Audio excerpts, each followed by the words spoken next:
the truth is painful. You can't handle the truth! Welcome to Todd Wrestles with the Truth, my AEW Week in Review. Monday night started off a great week of wrestling with Dark Elevation. Episode 7?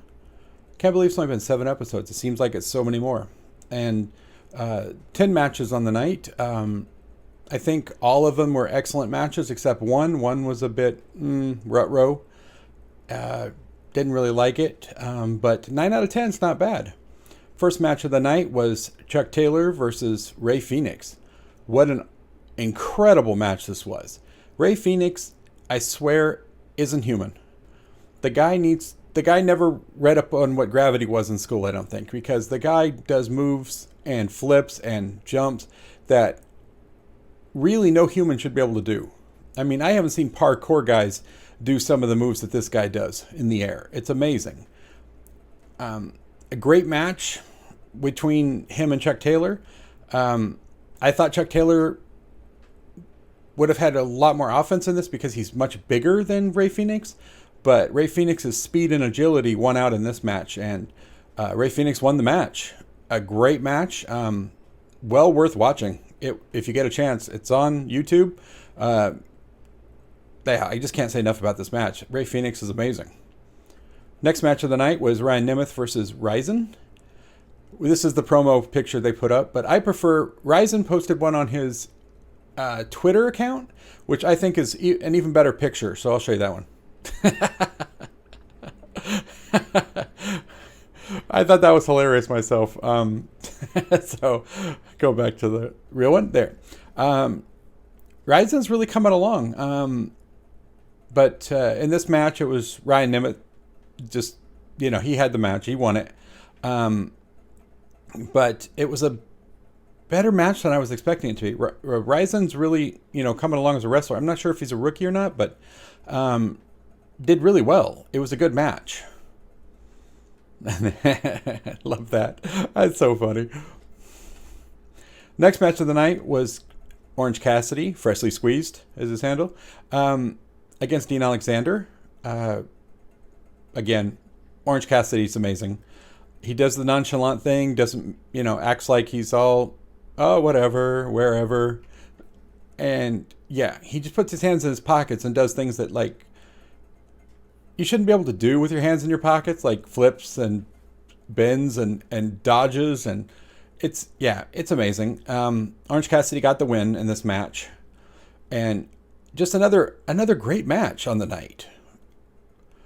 This episode of Elevation is worth watching. There were so many great matches on this night that it was like, man, it was like so many that you, at points you were like, man, these are just, every match tonight is great. But Orange Cassidy, like I said, got the win in this match. Next match of the night is The Acclaimed versus Liam Gary and Andrea Alness. I think that's how you say it. I think that's how they were saying his name. The Acclaimed's a good tag team. Their gimmick, when they get in the ring and start wrestling, great. They're a great tag team, working their butts off. The gimmicks, not really working for me. But the Acclaim gets the win on the night. And again, they're a great tag team. The outside the ring gimmick, just not working for me. But good tag team, good match. Next match of the night was Nick Camarado, who's now with the Factory. I don't get this. I mean, Camarado's a big beast of a man. But I don't, the whole Factory thing and it still needs time to grow, I think. Against VSK, if there ever was a squash match, that was this. Camarado just ran over VSK like he was roadkill. It wasn't even, I don't even think it was a match. It was just like, went out, I beat you up. You're darn close to death. So Camarado gets the win in this match. Then they had the rising star was Leila Hirsch. She's been impressive. I mean, she's from Russia, Moscow. Got into wrestling because she thought that was the way to become a professional wrestler. So she wrestled on the girls' teams and the boys' teams. Took on boys and girls, which that's impressive. She only stands, I think she said 4'11", but she is a powerhouse. And she does some incredible moves that, I mean, I can understand why she's the rising star. But she's, yeah. And since she teamed up with Ryo Mizunami now, they're a great team. I mean, they worked well together. They're both powerhouses. They both like the physical stuff. They'd like to stand there and just beat on each other. It's so awesome to watch these two. Tonight's match was them against Diamante and Amber Nova. Amber Nova's not usually Diamante's tag team partner, as Diamante's tag team partner, normal tag team partner, which is kind of iffy. She was fired from AEW. It's a lot of, I don't know, it's a lot of weird stuff going on with her tag team partner, and there's a lot of different rumors flying around. But that's her normal tag team partner, and that's been her tag team partner for years and years, but she's not with the company anymore. So they put her with Amber Nova. Amber Nova takes the loss, which pissed off Diamante, who threatened to beat the crap out of, I think Leila Hirsch is who she was talking to. So we're going to be getting that match soon, hopefully, because that'll be a great match. But yeah, Leila Hirsch and Ryo Mizunami, they're hilarious to watch. They're great. Ryo Mizunami's got a personality times 1,000. And they got the win on the night. The next match of the night was Chris Statlander versus Tesha Price. So since Chris Statlander just came back, she's changed her persona makeup again now. So she calls herself the Alien. So her other look was different, but now her new look makes her look like she's one of the lizard people from the TV show V. So you can see she's got the makeup where it looks like her skin's been ripped away and she's showing the lizard and the different color contact. So I think she's now changed her persona from whatever that other weird little alien thing was she was doing, to a lizard person from V, because that's what she looks like right now. If you don't know what I'm talking about, look up, like on IMDb or something, and look up the TV show V, and you'll see some of the lizard people from the show. They should have photos of it anyways. Chris Statlander gets the win on the night, beating Tesha Price, and the rest of the best friends and Orange Cassidy were there to cheer her on, and they did like a group hug afterwards, which is funny to see her with the best friends, and they're all doing a group hug. It's funny. Next match of the night was Scorpio Sky and Ethan Page versus Alex Reynolds and Alan Angels, number 5, because Alex Reynolds' normal tag team partner is injured. So he was teaming up with number 5 tonight, Alan Angels. I still don't understand why they had Scorpio Sky break off from SCU, because SCU is a great team. And I thought they were going to have him go on a singles run to take the TNT title. But then within 5 seconds, I swear I blinked, and now he's tag teaming with Ethan Page, who's newly joined the company, I think from Impact. So I don't know why they broke him off from SCU, when I loved SCU and I loved him in SCU. The three of them were great, but now suddenly they had him go after the TNT title, and then they were going to do something with that. And then I think did they change their mind or what? I'm not sure what AEW is doing. But now they've got him tag team with Ethan Page in like 5 seconds later. So I'm not sure, because I'd like to see Scorpio Sky with the TNT title, because he would be a great champion. I'm not too thrilled with Darby Allin being the champion, as I don't think he's that good for the company or the face of the company. I think Scorpio Sky is a much better wrestler. But Scorpio Sky and Ethan Page got the win after a great tag team match. I mean, it was good. They're just they're all good wrestlers here, and Ethan Page and Scorpio Sky are just really good wrestlers. And they got the win on the night. So hopefully I want to see more from Scorpio Sky in a singles competition going for the TNT title, more than I want to see him tag teaming. Because if he tag teams with Ethan Page, he may have to face SCU if they're going to do anything like we're going to go for the titles. So I don't want to see that, because, they're all good friends. The next match of the night was the real Rut-Row of the night match. Big Swole, Red Velvet, both great wrestlers. Fun to watch. The other side of the ring, not so much. Nyla Rose and Maddie Rinkowski. So it came out that Vicky Guerrero, who's a screeching harpy, and Nyla Rose were like mad at Maddie because she took the loss last week. So yeah, partway through the match, Nyla Rose was just being a biatch, and then Nyla Rose just got in the ring, attacked her own tag team partner, power bombed her, and then walked out of the ring and left her tag team partner there to be pinned for the loss. So does that mean they're no longer tag team? I don't know. Hard to figure out that, huh? But yeah, this match was kind of rut-row. I mean, and Big Swole and Red Velvet are a lot better than this match was. So if you watch this match, don't judge either one of them by this match, because this match was like the only letdown of the entire evening. So like I said, 9 out of 10 matches were great. This one, rut-row. Not good at all. But Big Swole and Red Velvet got the win, so that's good. Next match of the night, the final match of the night, was Joey Janela, who's a great, crazy wrestler, against Matt Seidel, another great wrestler. They had a great match. Oh my God.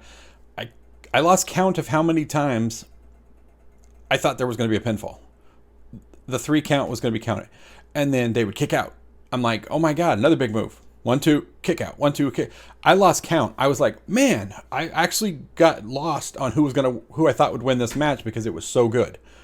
This was probably the match of the night for me, as it was an excellent match and a back and forth match that, yeah, like I said, I kept thinking one was going to get the 3 count. Oh, kick out, kick out, kick out. It was just an amazing match. These two guys are great wrestlers. But unfortunately, Matt Seidel did get the final win, defeating Joey Janela. I think this was the match of the night. I would give this entire episode, because there's only one rut-row match of this whole thing. So I'd give this episode a 4 out of 5 stars. And it would get a 5 out of 5 if it wasn't for the one match that kind of pulled it down. But other than that, the other 9 matches, excellent matches. This was an elevation to watch. This was great. Well, if you enjoyed this episode of Todd Wrestles with the Truth, my AEW Week in Review for Dark Elevation, please like, share, and subscribe, and I'll see you in the next review. Welcome to Todd's Truth. Todd Wrestles with the Truth, my AEW Week in Review. Tonight was AEW Dark. Another great episode of Dark. I swear, AEW is just hitting on all cylinders. I mean, I don't think they put on a bad show right now if they even tried. But don't try. Don't be like WWE. But another great episode tonight. And again, I'll say one of the best things about Dark is just listening to the commentary of Taz. I mean, a lot of the time I'm watching this show and I'm just laughing at the shit that comes out of Taz's mouth. Because he is hilarious. Oh my God. The stuff that he says, just sometimes you're like, wait, what? And then you just start laughing because you realize what he was saying. Or the stuff just comes out and you just start busting up laughing because you get it immediately. That is one of the big takes that I think of as Dark, is Taz on commentary with Excalibur. Yeah, just watch it and listen to Taz's commentary. He's hilarious. But this was another great episode of Dark. Yeah, like I said, AEW is just running away with it. They're putting on 3 great shows a week. A lot of people aren't watching the ones that are on YouTube. They call themselves wrestling fans or AEW fans, but they don't bother watching the YouTube channels. So you're not really a fan. And you're missing some great wrestling and great entertainment on these shows. So watch these shows. Tonight's first match was the Acclaimed. They also wrestled last night on Dark Elevation. Tonight it was the Acclaimed against Fuego del Sol and D3. Yeah, the Acclaimed got the win in this one. Fuego del Sol is freaking hilarious, though. but also a good wrestler. And you can tell that he's a good wrestler because he makes it look easy. You know, some of the stuff he does is not easy, and the things he does, but he makes it look easy. But yeah, the Acclaim got the win in this one, pinning Fuego del Sol. The next match of the night was Matt and Mike Seidel versus David Ali and Aaron Fry. Again, Matt, they wrestled previous night on Elevation. Just a great veteran tag team. Against two rookies. They do some moves that are like incredible because they're both into yoga and they're both really flexible. Like they can bend over backwards, pop right back up, drop down in splits, come out of, and do maneuvers that are like, wow, that's impressive. They got the win on the night against David Ali and Aaron Fry. Another great match. Next match of the night. This was probably, I don't know. This match didn't resonate with me. Andrew Palace against Dante Martin. I have an issue with this because not with the match itself, but I have an issue with Dante Martin. He's like a 19-year-old kid, and he comes out wearing a BLM arm piece on his arm, sleeve, whatever you want to call it. Yeah, you should not be doing that on your show. You should not be promoting that kind of stuff. Let's keep the stupid politics out of the entertainment. I know it's hard for some people to do that, but the match overall was okay. Again, not a great match on the night with so many great matches. But Dante Martin got the win. His brother, his tag team partner, is still out injured. I think it was a knee injury. I think I just heard, but don't quote me on that. But so Dante Martin's having to wrestle alone when he's normally a tag team wrestler. But he did get the win on the night. Next match of the night was the Varsity Blondes versus Duke Davis and Gannon Jones. Another really good match. I like how AEW is building stars and not just trying to recycle a lot of stars. And there's some guys who are out there who are stars, and by all means AEW should sign some of them, like Samoa Joe, who was just recently released from WWE, and the Iconics should be signed as well, as they're two really good women wrestlers that AEW just screwed up like they've done with so many talented wrestlers. But it's nice to see them also growing, new talent, because that's something WWE doesn't do. They take people who are already established and just repackage them and then pretend like they're new. But they're not, because most of these people are stars in the indie scenes and stuff, and they're already well known. But AEW's been doing a lot of, building of new talent. So it's really great to see. The Varsity Blondes got the win on the night for this in another really good match. Just solid wrestling, solid entertainment. That's what we want. Keep all the other crap out of our entertainment. We don't need it. We want to be entertained. This was entertaining. Like I said, the Varsity Blondes got the win. The next match of the night was probably one of the best matches of the night, I think. It was Marty Casas, I think is how they said his name, versus Brian Cage. Both big, beefy boys. Big beasts. And I think Marty Casas was one of the best opponents for Brian Cage that I've seen in a while. Strength versus strength, man. They powered each other, through each other like crazy. Good moves, lots of great moves. Brian Cage looked like a couple times there that he might lose this match, that it was such a good match. But yeah, really solid match from Marty Casas. And Brian Cage barely got the win on this one. But great match. Like I said, probably I would rate this as one of the best matches of the night. The next match was Leila Hirsch, who we talked about on last night's review of Elevation. She was in a singles match tonight against Renee Michelle, and Leila Hirsch has a really wicked cross armbar. Man, when she locks that sucker in, most of these women don't last very long before they're tapping out, and that's what happened here. Leila Hirsch looked like she was going for a different move.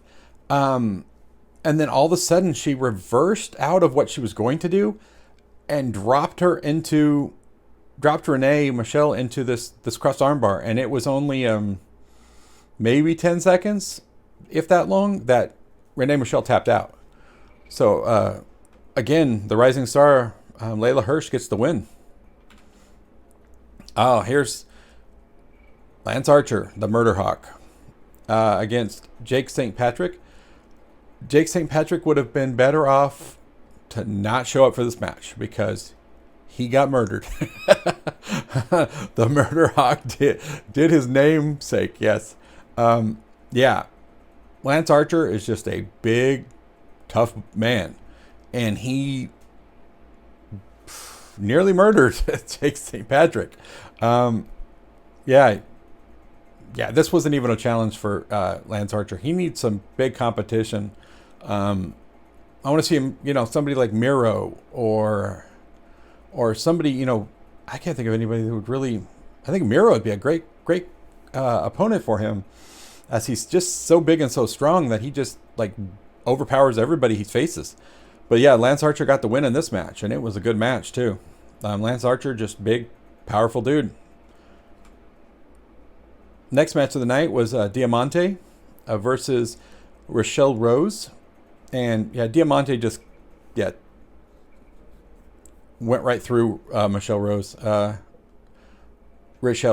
And she got the win here. It was, she just beat the crap out of her. She's just a girl with a bad attitude, and after the loss last night in Elevation, she took it out on poor Rose there, and got the win. I feel sorry for Rose after this match. Next match tonight was Lee Johnson versus Will Alday. Lee Johnson is a member of the Nightmare Factory, and he'll be taking place in a match, Nightmare Factory versus The Factory, I believe on Dynamite. And Lee Johnson, just good wrestler, good new up-and-coming prospect. He got the win on the night. Getting a little warm-up match in there before his match on Dynamite. Penelope Ford versus Ashley D'Ambrose. Penelope Ford just kicked the crap out of her. And I mean, one instance that Ashley ran at Penelope Ford for a move, and Penelope Ford just kicked her right in the face. I mean, and it happened so quick too. It's like, whoa. And from that point on, it was Penelope Ford just took her apart. And Penelope Ford gets the win with Kip Sabian in her corner. Another really good match. Next match of the night was Cole Carter versus Colt Cabana. Can I just say, I love Colt Cabana. He is so fun to watch in the ring. He is so charismatic, and he does stuff in the ring that's just hilarious. You've got to just watch him. He's so funny. During this match, Cole Carter, being a rookie, newly signed, I believe, to AEW. So Colt Cabana was kind of giving him a little wrestling lessons during the match. It was so funny. And he kept talking to him during the match and telling him, "Oh, that was a nice try. Try again. Let's do this. Do that." And it was really hilarious. Colt Cabana has this finishing move where he hits you. He hits you with a move where you flip over. The opponent is kind of on his head with his feet up in the air. And Colt Cabana does this move he calls the Superman dive, where he dives over the opponent like he's going to fly over them. But instead of tucking and rolling, he lands flat with his legs on the other legs of the opponent upside down and pins the opponent. It is a great move, but it's so funny to watch because you don't think that's what's going to happen when you watch the match. When he does this dive, you think he's going to dive over and tuck and roll and then pop up on the other side. But he lands flat with his legs on the opponent and pins him. So Colt Cabana did get the win here because, Colt Cabana is a veteran. There was no way he was going to lose to Cole Carter, a rookie, because he's just got so much experience, Colt Cabana does. And another great match on the night, too. So Colt Cabana gets the win with his Superman pin. Next match of the night was Kailyn King versus Danny Jordan. Kailyn King, just big girl, strong. She's got to be over 6 feet, I'm thinking, because she is tall. And she just out-muscled and outpowered Danny Jordan. And she got the win. She's still on a roll ever since she teamed up with Big Swole and Red Velvet. She's been on a roll. She's been getting win after win with them, and now in the singles too again. Yeah, she got the win tonight. Good match. Next match of the night, Liam Gray and Andre Anellis against SCU. I love SCU. These guys are awesome. I'm still sad that Scorpio Sky was taken out of the team because the three of these guys made a great group. But yeah, SCU gets the win on the night because, there's really not many people that can beat these two veterans. They're just too good. Kazarian and Daniels, they're combined. They've been wrestling for years and years and years. They are some smart veterans, and they got the win on the night against the rookies. Next match of the night was really interesting match. And it was, I guess the Butcher got hurt last week, hurt his hand. So this week it was the Blade and Private Party taking on the Dark Order. Evil Uno, Stu Grayson, and Number 10. Because ever since, it's been a little while now, it's a good rivalry going on, or feud, with Matt Hardy. He's been doing this whole thing where he's been trying to, now he wants to destroy the Dark Order, so they're going after the Dark Order. And it's been some really good back and forth stuff going on for this feud. And tonight's match between these six was really, really good. I mean, there were so many close near falls and distractions going on and all this stuff going on that the rest of the Dark Order was out at ringside to watch the match so that Matt Hardy and them didn't cheat. Well, Matt Hardy and them were cheating, doing different things and distracting the referee. And at one point, Colt Cabana was out there. He runs over while Matt Hardy was distracting the referee. The Bunny was there, and she was attacking one of the members of the Dark Order, and who was on the outside on the ground. She was kicking him, and so Colt Cabana runs over, which I don't know why people don't do this more.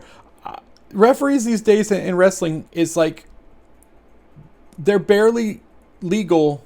They have barely legal vision, I swear, because they're so blind to things that something can happen just right in their peripheral vision.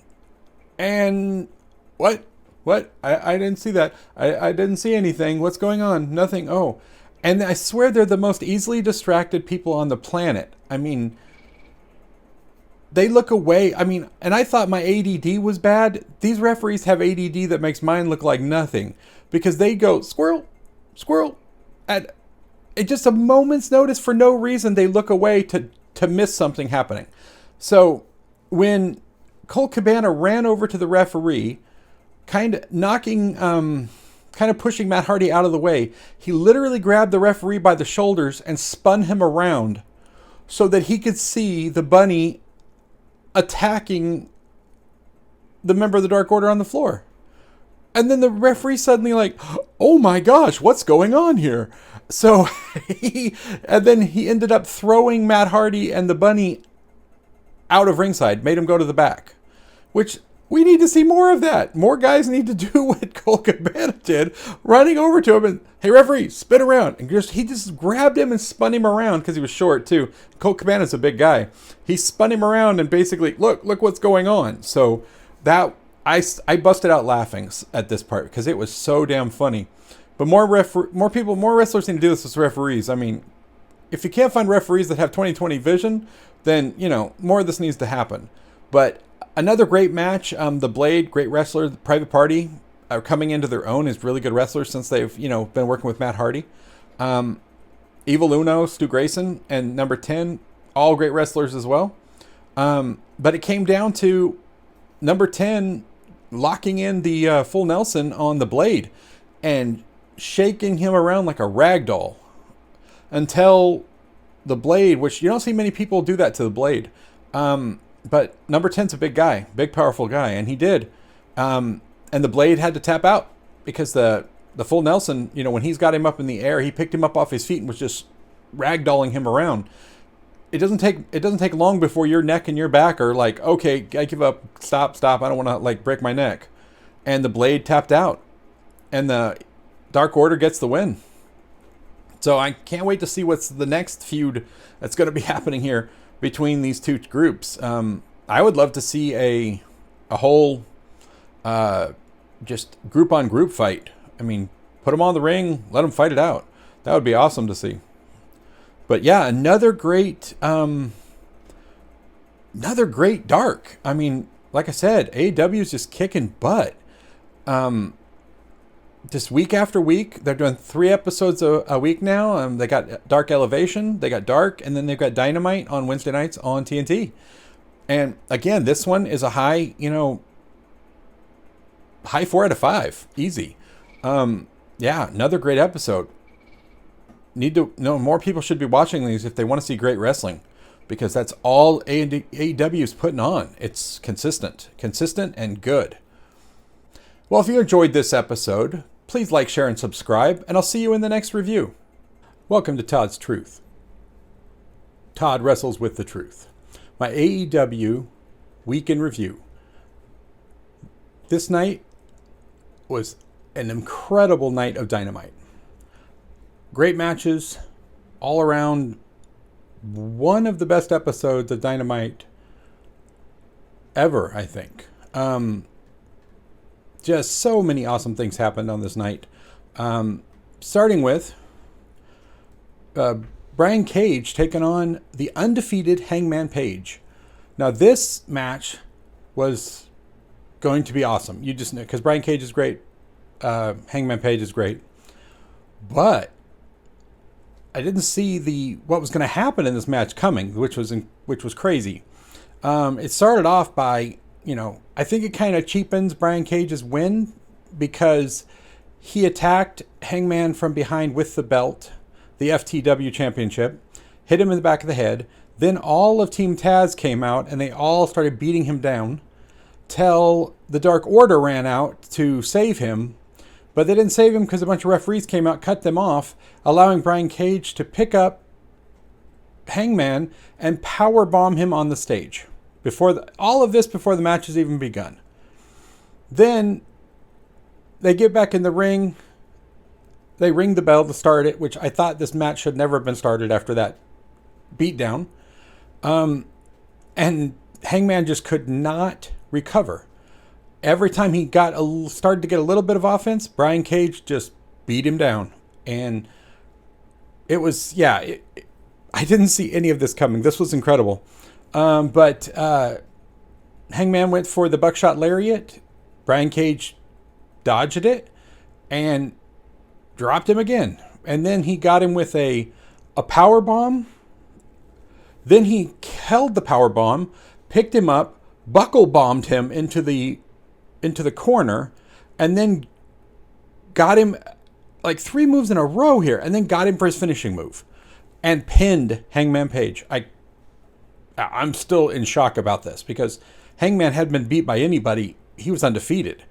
Number 1 contender for the World Championship, and then Brian Cage comes out and beats him, even with this beatdown and all the stuff that happened at the beginning, which I don't think the match should have taken place, but they did. So Brian Cage has the win over Hangman. And the only thing I can think of here that could be happening is that could give him a title shot at Omega. And Omega's current gimmick is the title collector. And if you look on Brian Cage's shoulder there, he has the FTW championship. Could this be leading up to Omega beating Cage and taking that belt as well and adding it to the 4 belts he already holds? Yeah, we'll see, because that's all I can think of the reason that they would do this. And they wanted to keep Hangman away from Omega for now because of the whole belt collector gimmick. So they're going to run that for a while.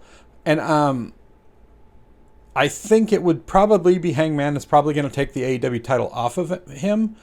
But they don't want to do it right now. So they had to have him take this loss. But I think that it's going to be that title that Brian Cage is holding. Maybe what's going to set it up to Omega adding that to his list of titles. So again, great match. Shock ending for everybody. I haven't heard any one person going, yeah, I saw that coming. I saw Brian Cage going to win. No, everybody's like, holy crap. What?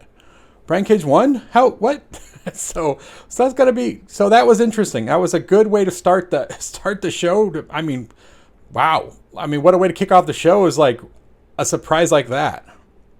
Next match of the night was the Young Bucks, or should we say the new Young Bucks, the old Young Bucks, however you want to say it. The asshole Young Bucks, whichever way you want to go, versus Matt and Mike Seidel.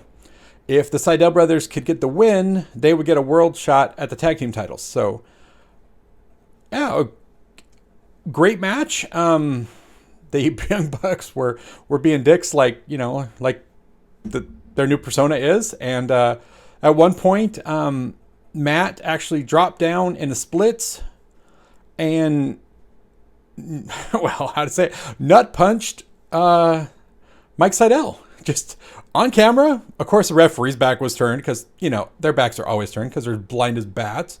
They have no peripheral vision. And just, nut punched him. And then look at the camera and went, oh, like this. Like, oh, did I do that? And then the Young Bucks got the win off that with the finishing move after poor Mike Seidel got nut punched. So, yeah, the Young Bucks get the win. And in a great match. These four held, wow. These four are great together. The moves that they can do, the moves that they can pull off, the four of these guys is amazing. Another great match. 2 for 2 on the night so far. The next match was Penta versus Orange Cassidy. And this had been built up, which a lot of people don't understand if they don't watch Dark Elevation and Dark, which a lot of these so-called fans don't, but they call themselves AEW fans. They're not.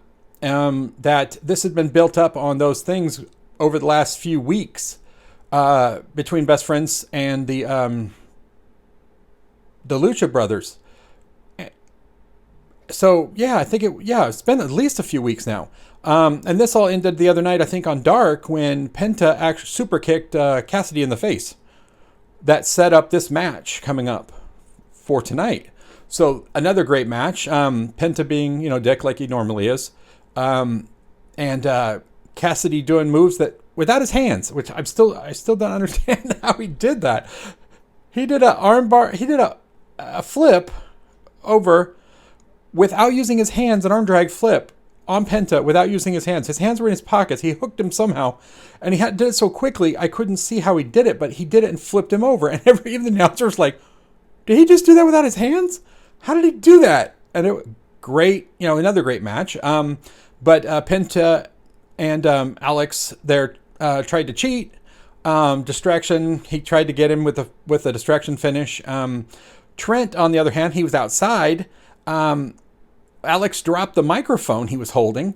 Trent grabbed it, nonchalantly kind of walked over. The referee's back was turned, trying to get Alex out of the ring. He threw the microphone to Orange Cassidy, and Orange Cassidy did his orange punch, which is a Superman punch, holding the microphone right in Penta's face.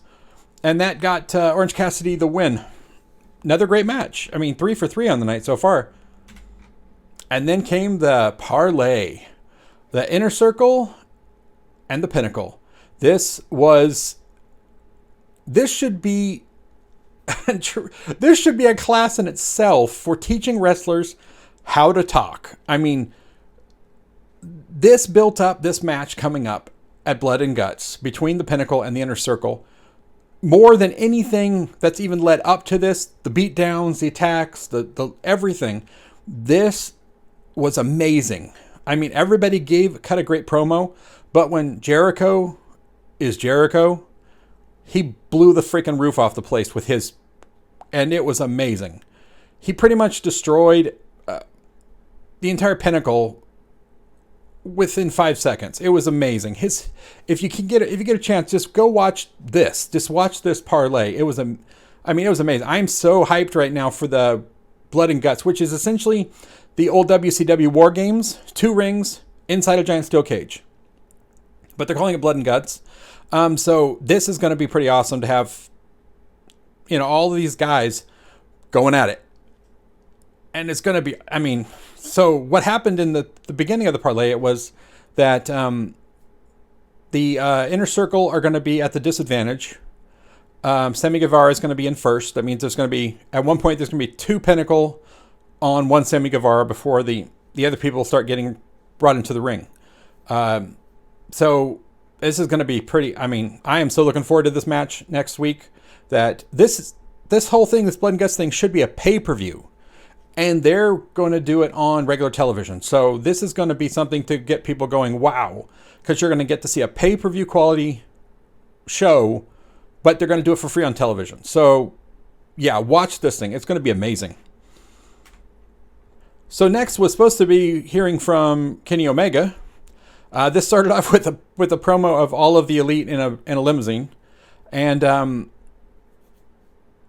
it turned into Kenny Omega having Michael Nakazawa face in a match. So I'm still trying to figure out how this went from him supposed to be, him talking in the car to this becoming a match. Yeah, it's kind of weird that they did this, because it was like, but I get it. I get the whole thing that he was supposed to have, have his thugs essentially go beat up people, before that you get a shot at the actual champ. So this was interesting that he decided to do it this way. But so then Michael Nakazawa accidentally hits the horn after all of them were saying, yeah, we're not scared. We're not scared. We're not scared of anything. That whole thing. And then Michael Nakazawa accidentally hits the horn button, and the whole group of them pretty much looked like they just crapped themselves. It was pretty damn funny. But so he sends out Michael Nakazawa, probably because he just did that to him as a punishment, to go face Kingston. But Kingston came out. So he's sitting so he comes back from commercial break.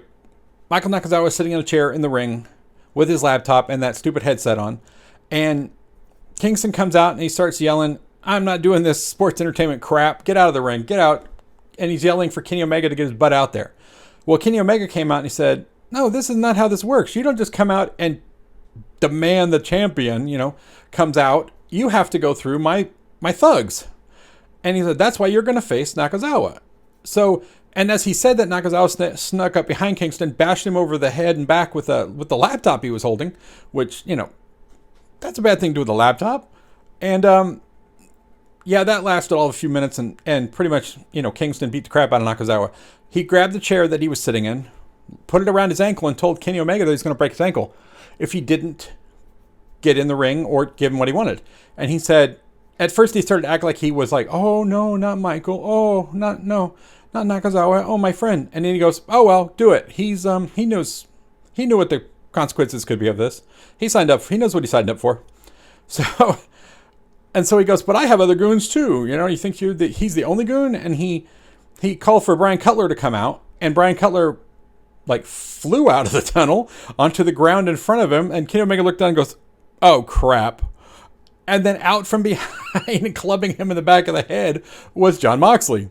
So they beat him up, they threw him in the ring, they beat him up some more. Jon Moxley put on his chokehold on him, and then they put the chair around Kenny Omega's ankle and said they're going to break his ankle, and if they don't get what they want. And Don Callis was finally, all right, anything, don't break his ankle, don't break the champ's ankle.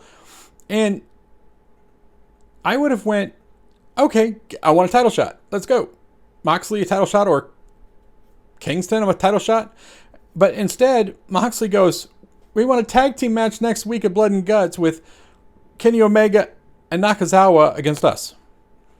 So unless they don't care about the titles, they just want to beat the crap out of these two, then that makes sense. But if you had him in that predicament there, that you could have said anything, because they were like, we'll do anything, and Don Callis was saying it, but that's what they want. They just want to beat up these guys, and they don't care about the titles. It must be because, or else I would have went, I want a shot for all the titles. Let's go.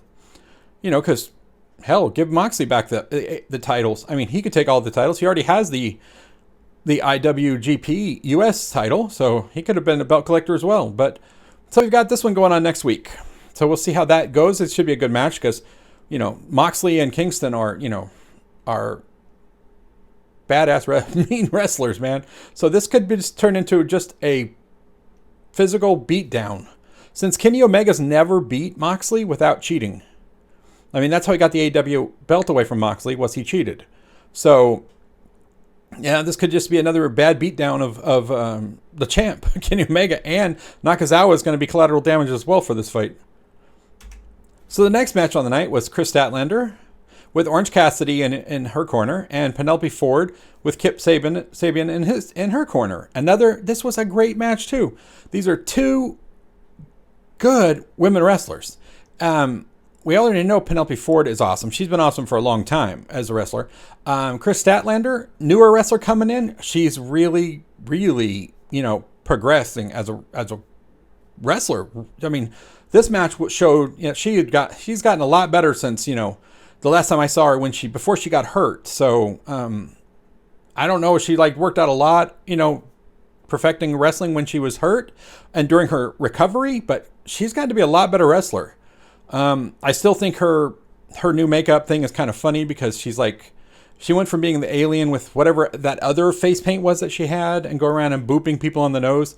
She's still doing that, but now the new face paint she's using and the contact, she's going for the look from the old TV show called V, where the aliens came to Earth and they were lizard men pretending to be humans. They had a mask or makeup on that made them look like they were humans. That's what she's looking like right here. She looks like she's one of the lizard people from V. If you want, go online and look up V, the miniseries I think it was back in the 80s. That she looks exactly like them with the lizard look. But moving past that, this was a great match. These two ladies beat the crap out of each other. But it came down to Chris Statlander going for her finishing move, and Kip Sabian went to jump up on the ring to stop her or distract the referee. And Orange Cassidy comes around that side of the ring, grabs Kip's foot and pulls him, so he kind of comes back down, and he goes, nope. That's all he did. And Kip Sabian was like, what? And when Kip Sabian looked back at the ring, Chris Statlander had hit Penelope Ford with her finishing move and got the 1-2-3. So that part was hilarious. He just basically grabbed his foot and went, no. didn't actually get into a fight. Didn't do anything. Just, no. Okay. I was laughing pretty hard. I was like, okay, that's pretty damn funny. But yeah, Chris Statlander gets the win here after this all goes back to the Arcade Anarchy where Chris Statlander beat up Penelope Ford then and did a spinning pile driver power bomb through an air hockey table. So this was, I think, payback from that. But yeah, Chris Statlander got the win on this one. Another great match.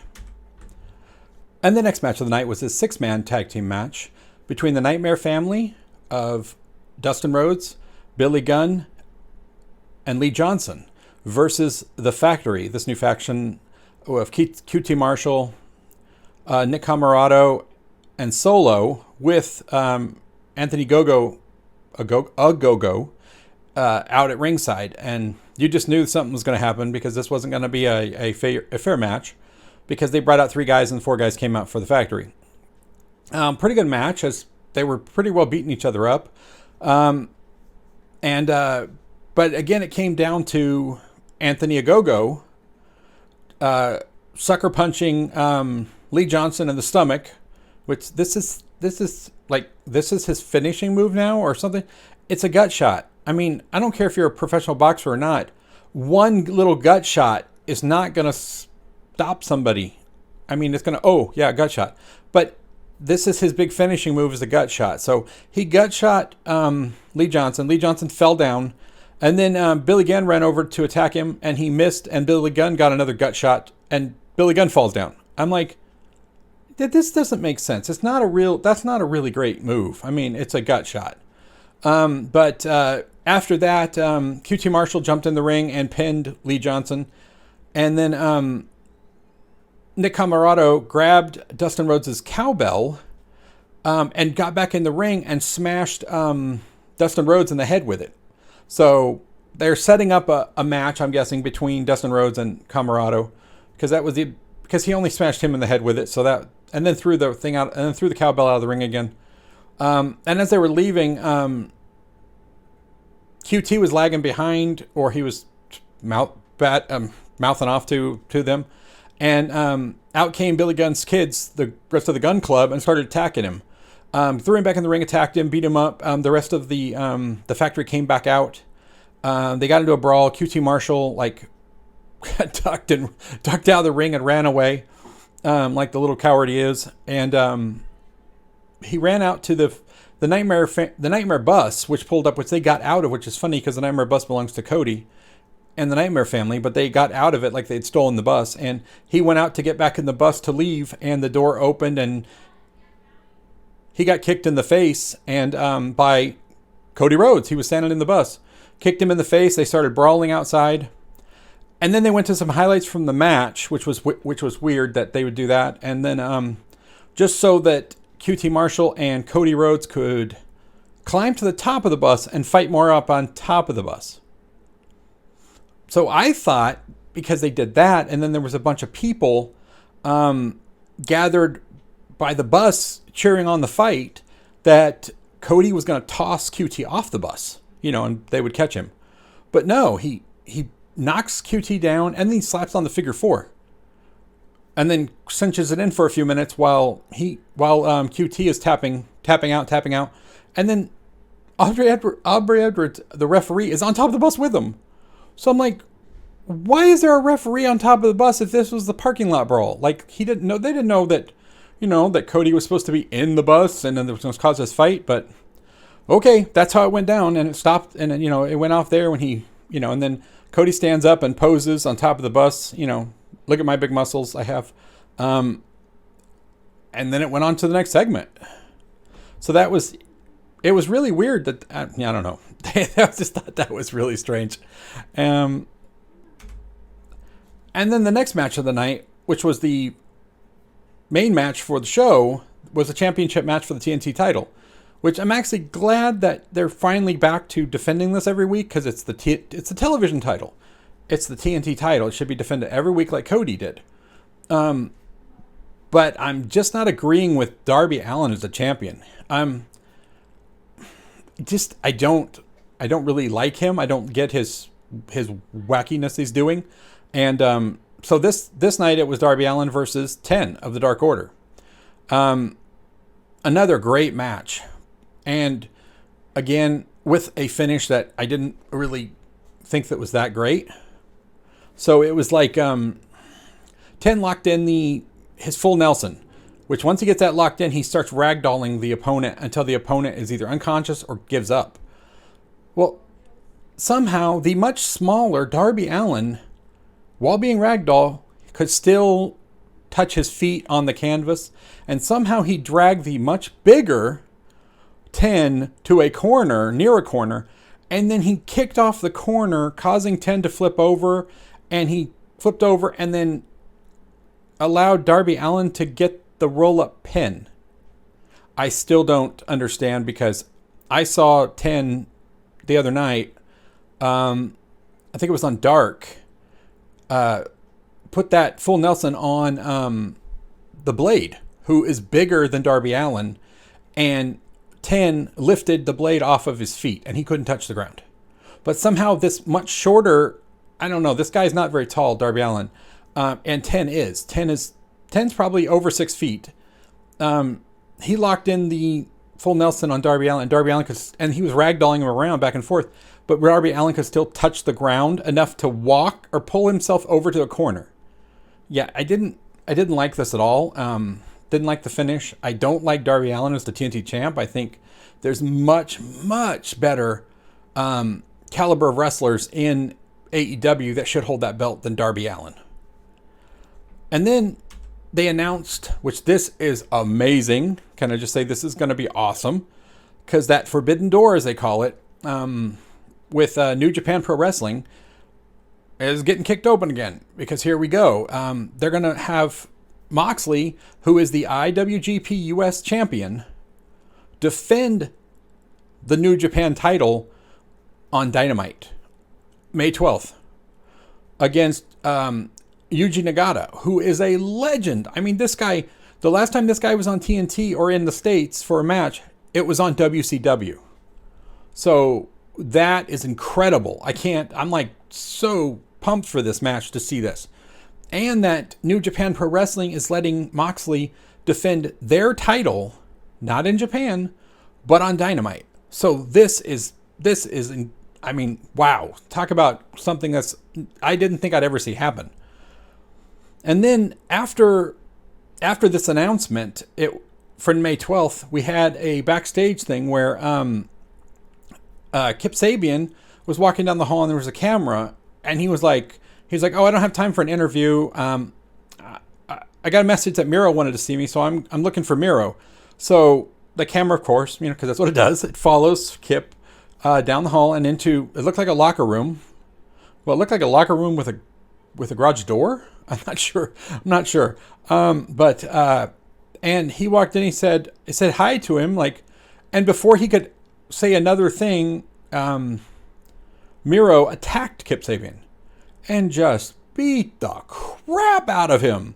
I mean, he chucked him into this metal garage door several times, took him face first, shoved him into these metal lockers several times. I mean, 1, 2, 3 times into these metal lockers. Then he grabbed him and started punching him in the face while his head was banging on the metal lockers. And then he grabbed his hand and said, "It's time to pay." Like, you just didn't beat the crap out of him, make him pay already.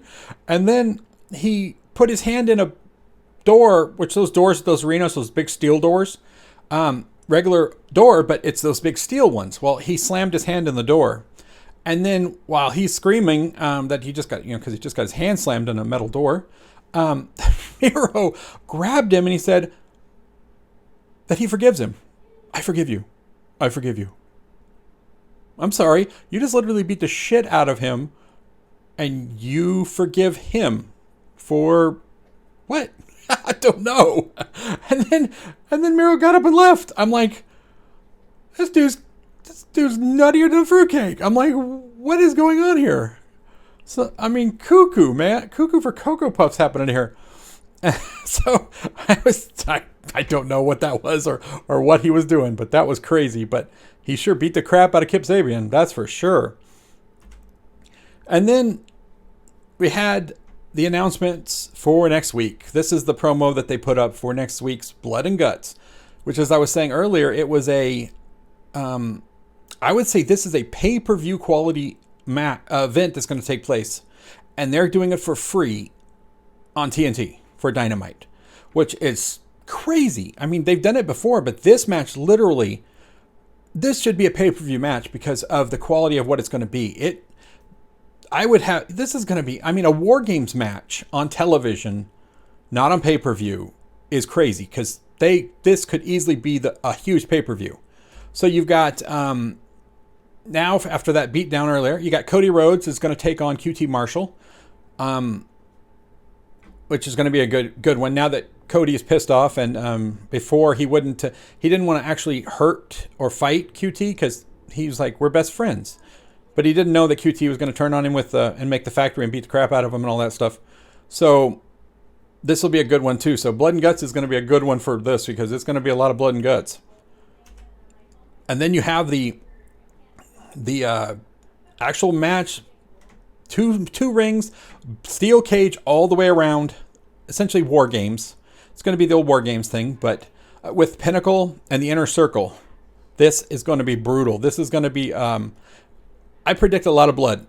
For Blood and Guts, I predict you're going to see a lot of blood in this match because these two teams are probably going to go pretty close to killing each other if they can, without, actually killing somebody and going to prison. But this is going to be a good beatdown. Then you've got what we talked about earlier. You got Kenny Omega and Nakazawa against Jon Moxley and Eddie Kingston. This, again, I think is just going to be a brawl. There's not going to be any wrestling. I think this is just going to be a badass brawl because Moxley and Kingston obviously don't care about the titles. They just want to beat the crap out of Kenny Omega and anybody around him. And then this was announced, which this is going to be awesome. I can't wait to see this. So you've got a 4-way tag team elimination match. So the winner of this match is going to be the next team to get a title shot at the Young Bucks. So you've got SCU, Jurassic Express, Varsity Blondes, and the Acclaimed. So I think SCU is going to win this because they are undefeated right now, and they have a stipulation that if they lose a match, they are no longer a team, and SCU breaks up. So I don't think they're going to break up SCU. I think SCU is going to win this because, you know, Varsity Blondes, pretty rookie-ish. The Acclaimed are rookies. Jurassic Express, I think, is the only one here that would is going to really put up a fight to SCU because they've got a little more experience. At least they'll do a better job. I think the Varsity Blondes and Acclaimed are just going to get beat on by these other two teams, and then it's going to come down to SCU and Jurassic Express, and then SCU is going to win. So, yeah, next week, Blood and Guts. It's going to be amazing on Dynamite. You got to watch it because, like I said, this is going to be pay-per-view quality for free on TV. Well, that was another episode of AEW Dynamite on Wednesday night. So check out next week because it's going to be awesome with Blood and Guts. If you enjoyed this review video, please like, share, and subscribe, and I'll see you in the next video.